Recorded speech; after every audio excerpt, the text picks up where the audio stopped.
Hello, my fine listeners. This is Jim, the Keys Bartender, coming to you on a beautiful day. Doing a podcast, right? Well, I'm going to start out right now. I'll voice my support for the Ukrainian fighters, the Ukrainian military, and the resistance fighters in Ukraine doing an incredible job there, hoping beyond hope that they're able to resist Russian aggression. And right as we speak right now, they have discussions going on in Turkey. There have been at least 6 different talks that went on so far, and we're hoping that maybe this will maybe pan out and the Ukrainians can get a break, right?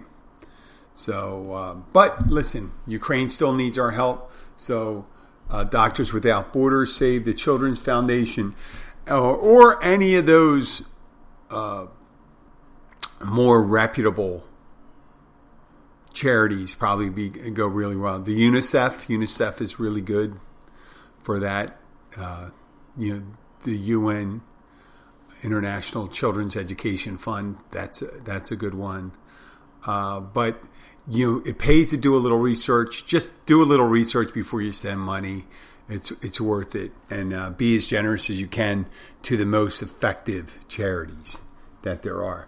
The Ukrainians are giving their bodies and soul to the fight, and we can contribute something to help them out. And we can think a little about like what we're going through here. People bitching about all the things they had to go through, high fuel prices or wearing a mask or having to get a vaccine. And there's some horrible things happening in Ukraine, horrible things happening around the world. But because they're Europeans, the United States, I'm affected more so by that because of my close association with my in-laws who are next to Ukraine, and some of them were born in Ukraine. Some of my wife's relatives were born in Ukraine, former Ukraine. The borders have fluctuated a bit over the years. So we're hoping the best for them, and I'll do another note. Well, yesterday being a day off, we had a lovely day, the wife and I, just relaxing, shopping, doing things that married people do. But we didn't get to go to a beach. We're going to go to a beach, but the daughter dilly-dallied around. She didn't know if she wanted to go, and then she didn't want to go, and we ended up not going, doing anything except just bumming around the house, maybe hanging in the hammock outside, which is still a great day. Still a great day. But, I watched a little basketball. St. Peter's got knocked out at NCAA. I don't watch a lot of sports. You may have heard me say this before. There's only a couple sports that really grab me. One's football. I like college basketball, especially during the NCAA. I do enjoy it. But I have a tendency to feel guilty watching people play sports when I'm not working out. I'm not saying I have to work out all the time and things like that, but I like to see really good competition, tight game. And there was a couple good games during this tournament so far. And one of my favorite teams is still in there. They're playing, I don't know if they're playing tomorrow or I think maybe tomorrow. Villanova is playing against Kansas, if I'm not correct.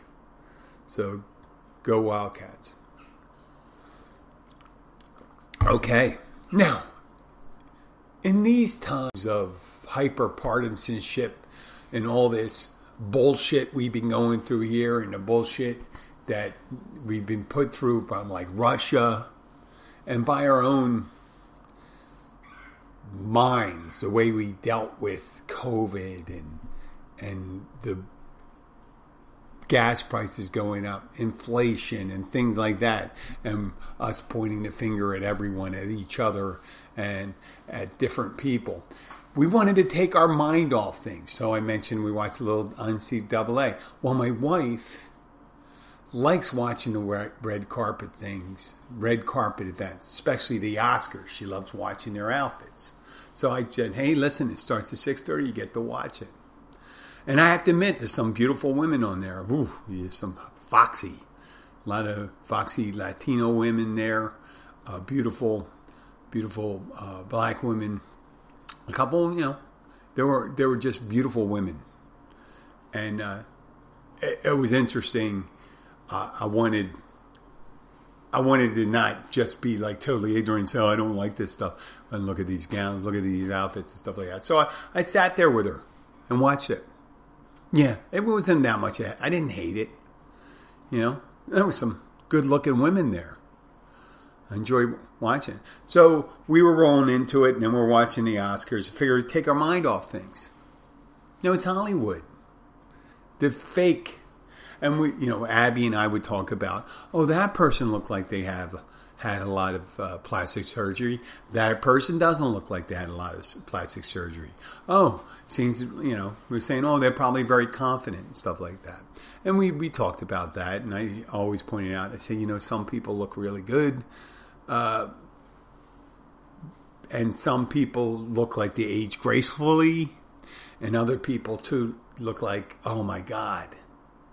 And we didn't see too many of the monsters last night. When I say monsters, the horrible stories of plastic surgery. But one thing that happened, and I won't go over the event because everyone saw it. It was getting kind of boring. I'm watching it. I put my head down. Chris Rock comes out. And we all know, if you haven't been living under a rock, we know what happened. Chris Rock started with a couple jokes, and his second joke I tried to land was he looked over at the front row, saw Will Smith and Jada Pinkett Smith, right?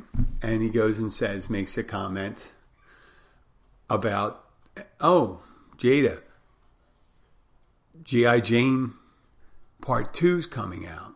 The sequel.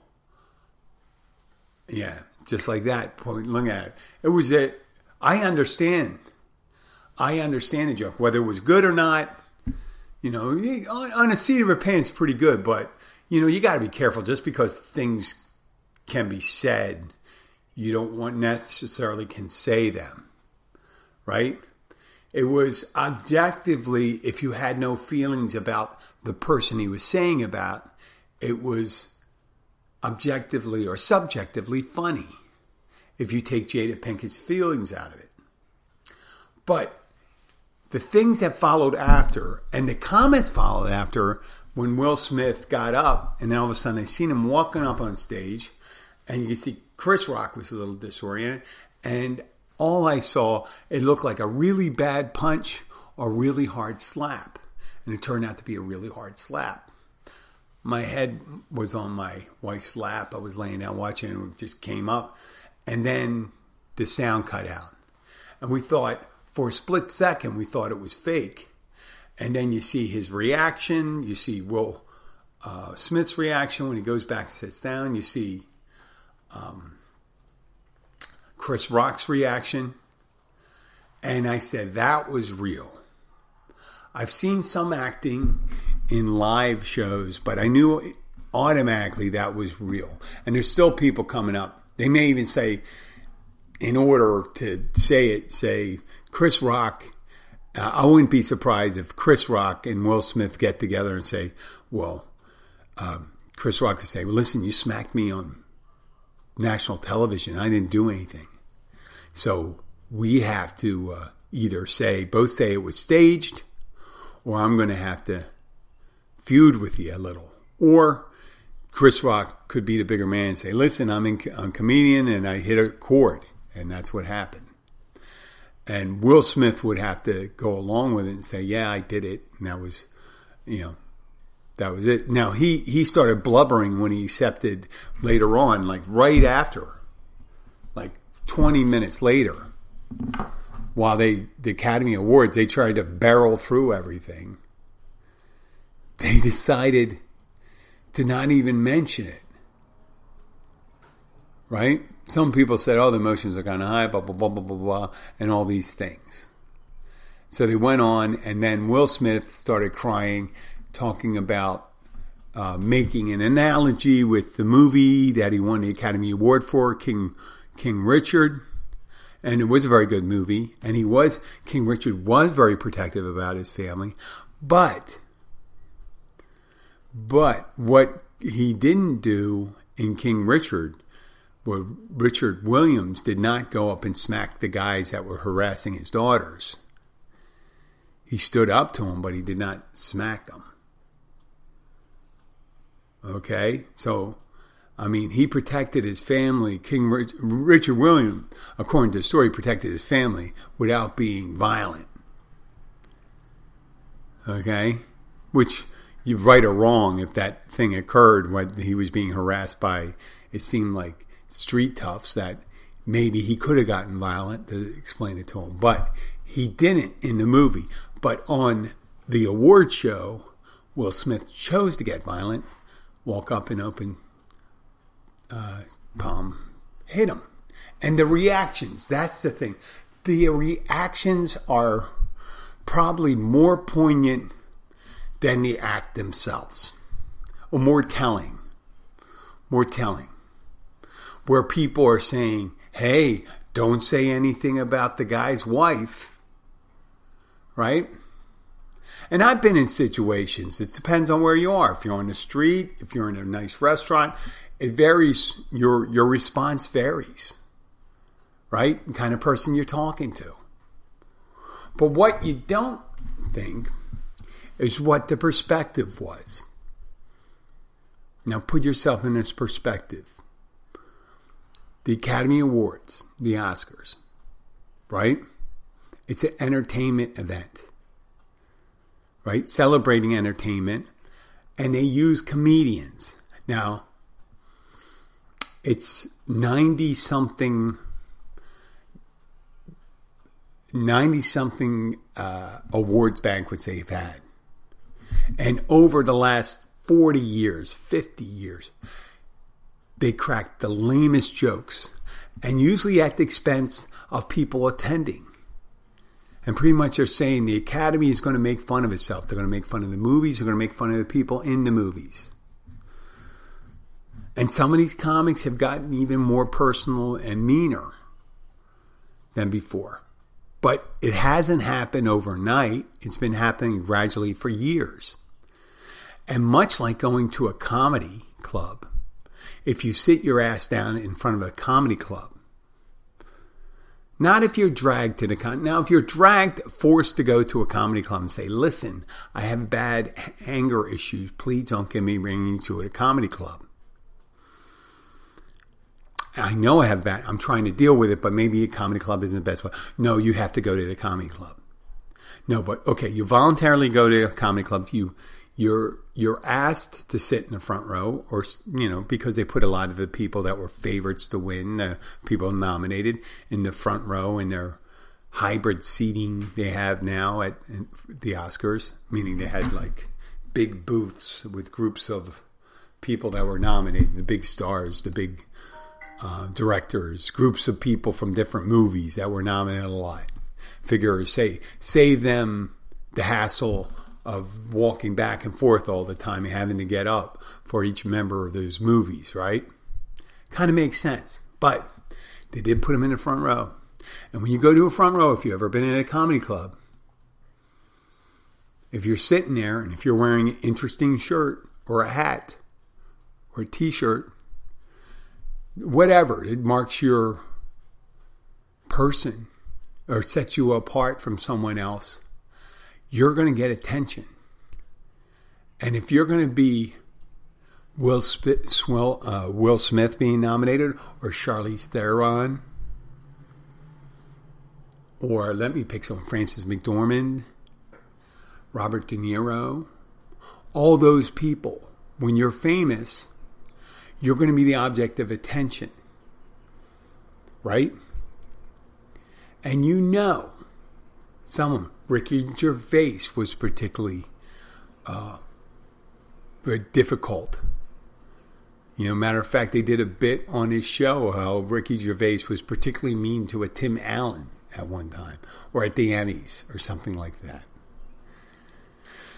And people may get upset and do things, but, getting up and smacking someone, I can say the joke. The joke was in poor, because Jada Pinkett Smith has a problem with alopecia. She's been open about it.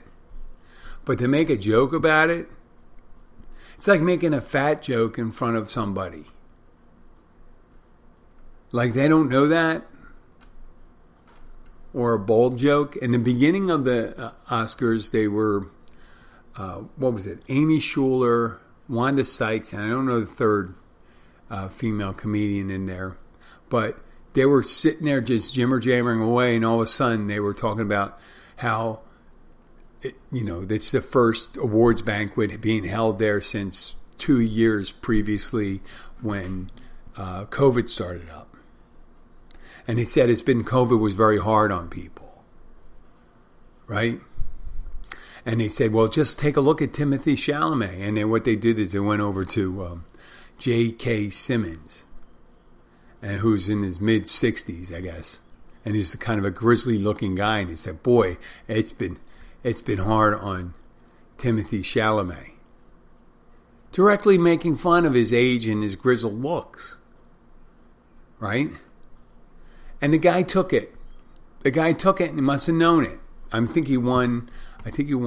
may have won an Academy Award already, the guy. But he was nominated again. The guy, J.K. Simmons. And he didn't get up. Well, that would be something. And that would be something, getting up, smacking a female host. But people's reaction saying, well, he had a right to it. He had a right to go up, walk up and smack Chris Rock. Now,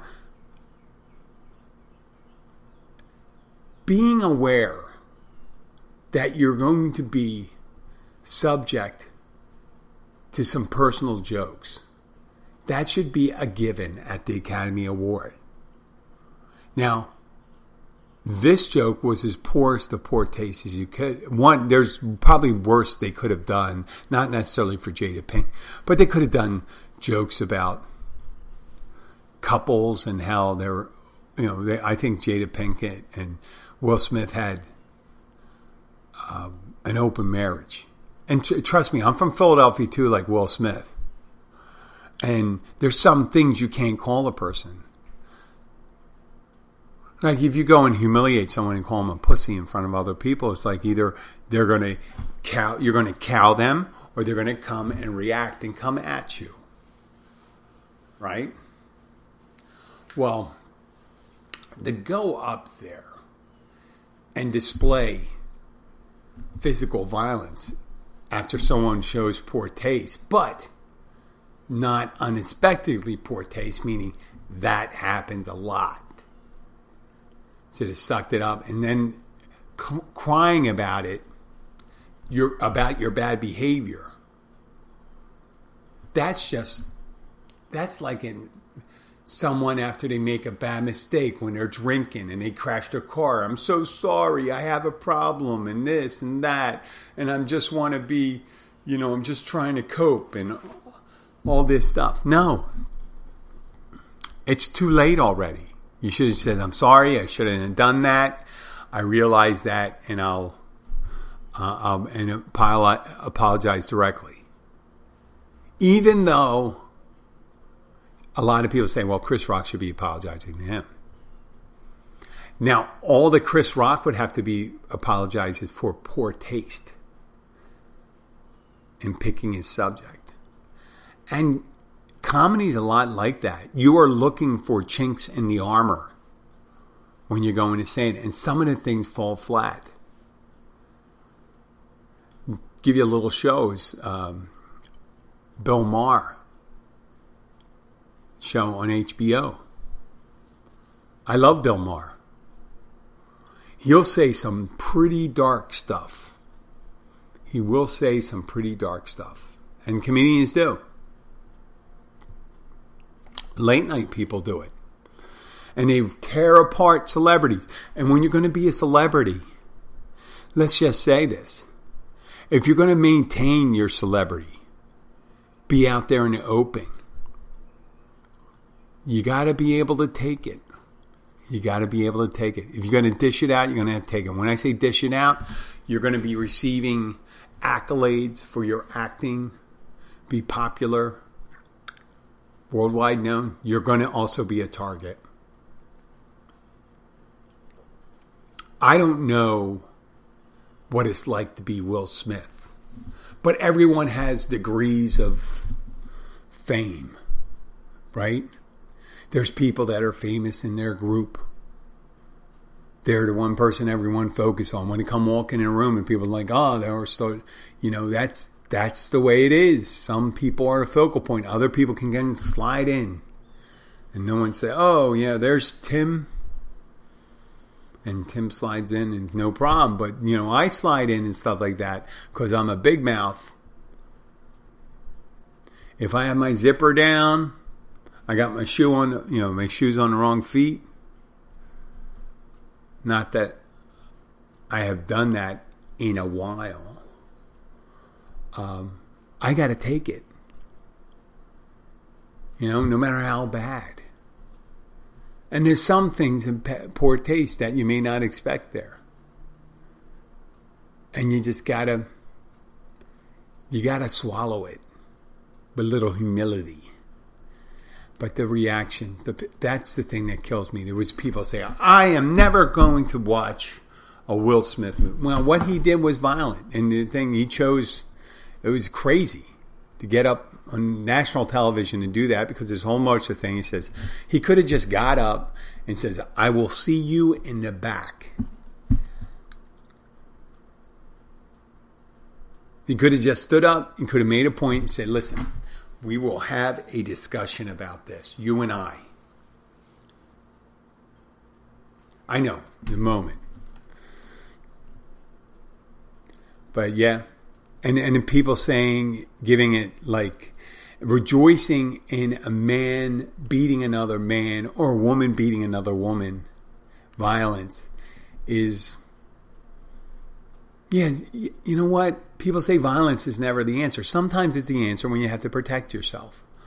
When you have to protect yourself from violence. If you can't avoid the violence, right?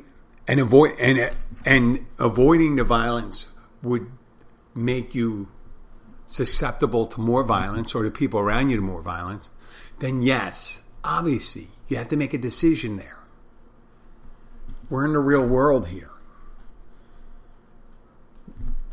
At the beginning of the show, I mentioned something like about the Ukrainians. They say they're not going to use harsh language or stern talking to the Russians. The Ukrainians aren't to stop them from in. But what you do is you're in the middle of the national show and say, we will talk. If you want to, it has to be a duel. It's going to be a duel. Say, listen, you're going to have to apologize for that. You and I were from the streets, right? So I want to talk to you about that line. It could have been just more effective, and people would have said, wow, that seemed to upset Will Smith right there, and he did something about it instead of laughing at his wife in the beginning and then waiting for his wife to give a reaction and realize that he better do something. Right? He could have just as easily just stood up and done that. And people could, the people that were rejoicing in the violence, I don't have it. I don't see it. Two wrongs do not make a right. This is the classic example of that. Chris Rock did something wrong. Will Smith did something real wrong. Because in the beginning, if he had let it slide, people would have looked at it and said, that joke was kind of in poor taste. But then it kind of wipes it all out. And then you have the people on both sides. This is the culture wars in the United States. You just go and say, hey, listen, don't take sides. You don't have to take sides. You don't have to condone either of those behaviors. Right? I've been on both sides of those things. I have. I've said the most inappropriate thing, and people have gotten really upset by that. And I've gotten upset when someone said something inappropriate. And I'm not proud of either of my reactions. But the thing I'm least proud of is when I let my temper lead the way. And as I said before, yes, there are circumstances where you need to use measured amount of physical force in order to elicit a positive result. Obviously, i.e. being attacked, being threatened from an attack, you have to remove the threat. There was no threat. You know, he could have reduced that threat and had him apologize. He said, you could have just said, oh, you need to apologize right now or we're going to see each other in the back. And he would have said, I'm sorry. He would have said, I'm sorry. You know? I have a feeling that he would have said he's sorry. Well, listen, I understand they say, hey, Jim, this is the 600th episode. Why are you not doing it? Well, it's my day off. I don't really have anybody to do this. I might have someone tomorrow, and I may treat episode 601 as the more. But it's only a number, much like age. It's only significant. It's not like I'm going to stop at 600 or 601 or 682 or 700. If I have the ability to it, I'm going to try to go to 1,000. Yeah, 1,000. And what is 600? And if I do 3 a week, that's 150. And to the 750, I'd have to do 4 a week, and that would bring me to 800. Take me 2 more years to get. May take me 2 years to get to my 1,000th episode. But by then, I hope the show will have transformed like it has before. When we started out, originally when I started out in episode 1, 2, 3, I had picked out several topics and started making like bar topics, bar specific. But then again, being a bartender is like being anyone else where you're sitting in a place like a barbershop. We're a barbershop that serves booze, and we're not giving trims. People may be looking for trim, but they're not getting trims. They could be getting trim. There's a play on words and kind of bawdy. I understand that. I realize that every topic is a bar topic. It's just the way we talk about things. And I notice there's a lot of bartenders out there now that are doing TikTok and things like that. Just be careful how you judge other bartenders too. Some young lady did. I saw one talking about someone ordered a double vodka and water and saying, "What, do you have a drinking problem?" It's a double. If you have a drinking problem, you're not going to order water or ice. You're just going to drink the vodka. Give me the vodka. I'm telling you, that's me. I mean, you can have a drinking problem. You may have a drinking problem, but the real thing that shows that you have a drinking problem will be that. You asking for no mixer, no ice, and that. So I'd like to thank you. It's a short episode today. I will be back tomorrow, most certainly. And I hope you have a great day. Remember, let's support our friends in Ukraine with everything that we can. Thank you very much and have a great day. Bye.